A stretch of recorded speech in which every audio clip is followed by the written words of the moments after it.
Alright, so this is IELTS episode number 5. Wow. I know, we're getting there guys. Hopefully you're enjoying them. So today we're going to be talking about the weather, and this is the discussion episode where Kel is just going to ask me some questions and then answer them herself. But hopefully this will give you some ideas of how to respond to these kinds of questions if you get these kinds of questions on the IELTS exam, right? Or the PT exam. If someone asks you about weather, even in real life, here are some ways of responding about it. So go for it, Kel. Shoot.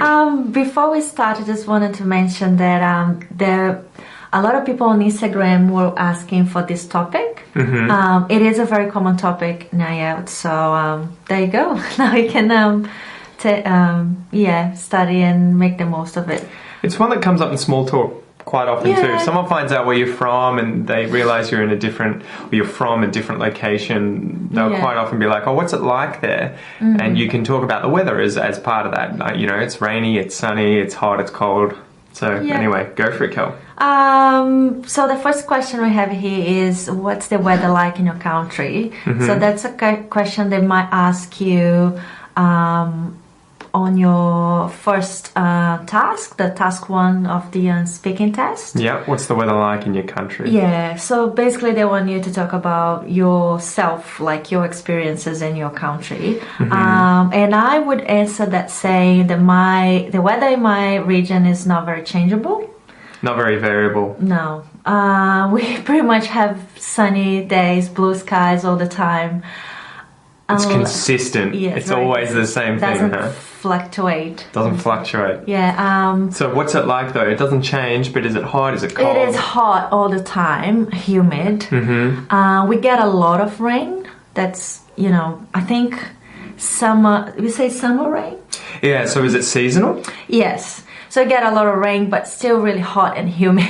So, which is, really good if you're the kind of person who likes going to the beach and sunbathing and doing sports outside. But if you're more like me, I don't really like, those things, or I don't really like sweating. So it's hard for me to get used to it. But would you say that the weather's... It may not be very variable in your region in the country, but in the country as a whole, is the weather variable in Brazil? Yes, as you go further south, it gets a bit cooler. Yeah. It's still hot, but you have more defined seasons. Yeah. So winter is a proper winter in the south. So when you have, some places even snow. Yeah, wow. But as you go up north, it doesn't change much. My place is very close to the equator. Yeah, exactly. So the change really tiny. We don't even say we have 4 seasons there because we don't feel the difference, right? Yeah. It's either raining, hot, or it's sunny and it's hot. So if I were to answer that question, I guess I would say sort of the same. Well, not really. In Victoria, at least, it is very variable. So it changes all the time. So at the moment it's summer, but even then it's, pleasant days, about 20 degrees, then some days that are like 40 degrees, and then there's a cool change in the afternoon and it goes down again to 20 degrees. So that's kind of what it's like during summer, but it's like that the whole year too, where the weather tends to fluctuate quite a bit. You'll have hot days, cold days, wet days, sunny days, lots of rain, lots of wind as well. It's very variable and changes quite a bit, but in the whole country it's very variable. So sort of like you were saying about north in Brazil, the further north in Australia you go, the warmer it gets because we're in the southern hemisphere.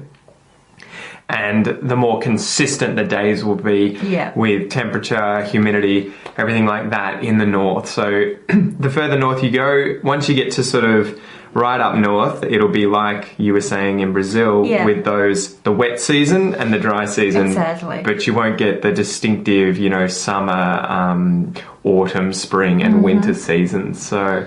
yeah, but it tends to be quite pleasant in most places in Australia, but pretty hot, especially in the desert. Victoria is the kind of weather I like. We might have 1 or 2 days when it's really hot, but then the rest of the week is just like pleasant, nice, and you have this breeze and So do you think the weather affect affect your mood? Does the weather affect your mood? I think so.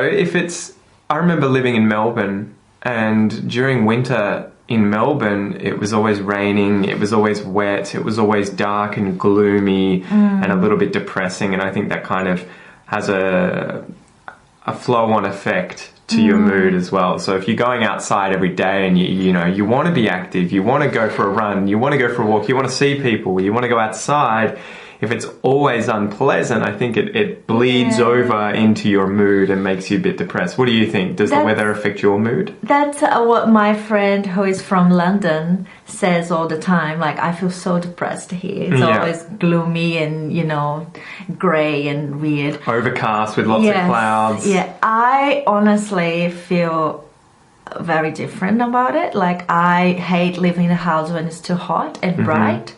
So when it's overcast, that's when I feel really good and I want to do things outside, and I know it'll be pleasant, right? I won't be sweating all over. I won't be, uncomfortable in any way. But it has to be overcast without rain. Yes. When it's raining, obviously, it makes things much harder, right? Like, because for me, I take public transportation, for example, to go to Melbourne, where I study.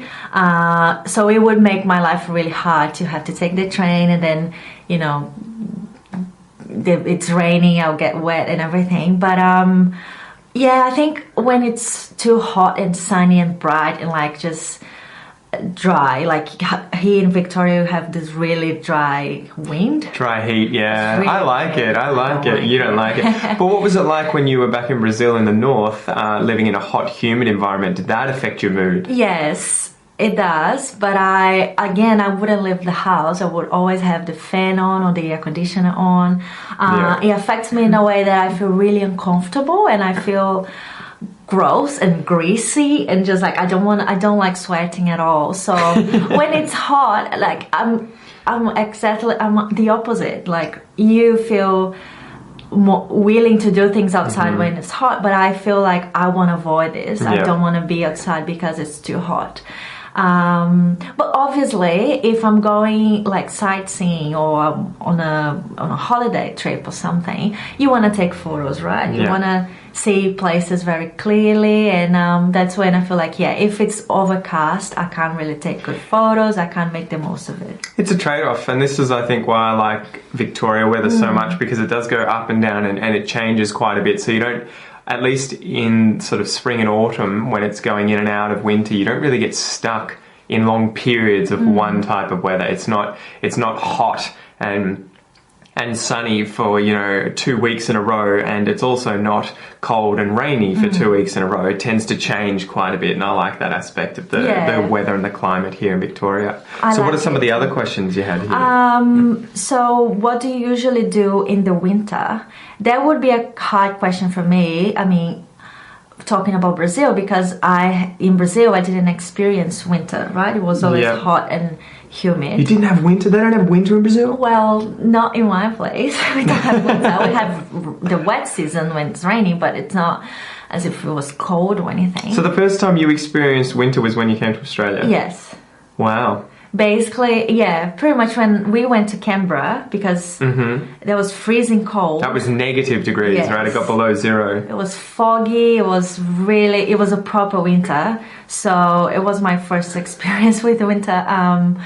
But I would say I stay at home. I have a mug with hot chocolate, and I try to be cozy and hot and warm and just hide from it all. Oh well, I like being outside when it's cold, to be honest. The thing with winter is, that's my theory, if it's cold you can put layers on, you can have like 3 jackets or whatever, but when it's hot you can't go out naked, right? There's no way you can avoid feeling uncomfortable. So you can't take your skin off if it gets too hot as well, right? But things that people usually do in the winters, like they go skiing, right? We went to the Perisher. Exactly, to the mountains to see the snow. Yeah, it was really nice. So those is it like winter sports like a popular thing in Australia, do you think? Winter sports, I think so, because at least in the southeast, so in the southeast of Australia, we have the Alps, the mountains that are nearby, and so people can go skiing because it snows there, but everywhere else in Australia it doesn't snow. So that's a very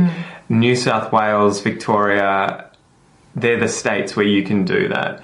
And for instance, my brother-in-law goes snowboarding every year. Oh, wow. Not everyone does because it's quite expensive here too in Australia. So you can go skiing, you can go snowboarding, but because we have only a little bit of snow and a lot of people who want to go, it's one of the most expensive places in the world to enjoy winter sports.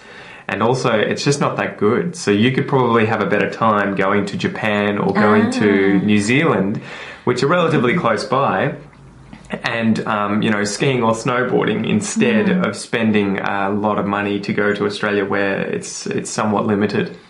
Yeah, I guess that's it for the first part. We've talked about, we've used a lot of weather vocabulary to talk about those things, and those are the kind of questions you might get asked. Yeah. Awesome. Good job, guys. Well, we will see you in the next video. Don't forget to sign up to the Aussie English Classroom if you want access to that, where we'll be going through all of the different vocabulary expressions and I guess, what would you call it? Grammar even you've got here on how to set up nice structures and nice sentences when talking about this sort of stuff. So we'll see you there.